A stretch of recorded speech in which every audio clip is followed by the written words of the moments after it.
વડોદરાના ડભોઈમાં એક સોલાર પ્લાન્ટનું ખાતમુહૂર્ત કરવામાં આવ્યું છે અને આ ખાતમુહૂર્ત ધારાસભ્ય શૈલેષ મહેતા દ્વારા કરાયું છે। કરણગેટ ઝવેરપુરા ખાતે 3 મોટા સોલર પ્લાન્ટ નાખવામાં આવશે। 1.55 કરોડના ખર્ચે લાખો રૂપિયાની વીજ બચત થાય તે ઉદ્દેશથી આ સોલર પ્લાન્ટનું મુહૂર્ત કરવામાં આવ્યું છે।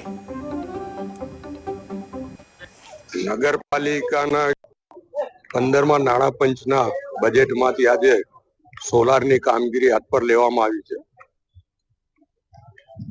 નગરપાલિકા શોપિંગ સેન્ટર પર 100 કિલોવોટનો પ્લાન્ટ અને નગરપાલિકાનું જે અત્યારનું બિલ્ડિંગ છે એની પર 50 કિલોવોટના પ્લાન્ટનું આયોજન છે। બંનેનું થઈને લગભગ 1.5 કરોડ રૂપિયાનો ખર્ચો થશે। એની સામે 25 વર્ષમાં 5 કરોડ રૂપિયાનો ફાયદો નગરપાલિકાને થશે।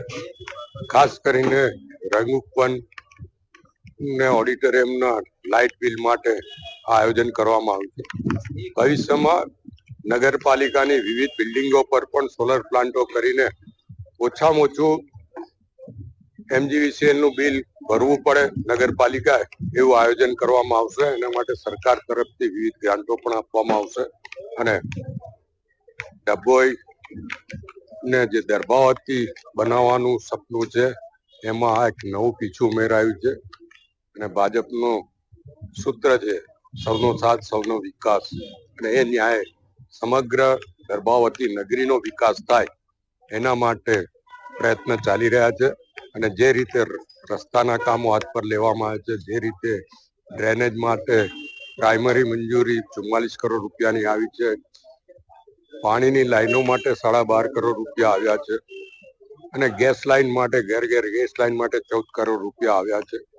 એ જ રીતે આ સોલારની કામગીરીનો પણ આરંભ કરવામાં આવ્યો છે।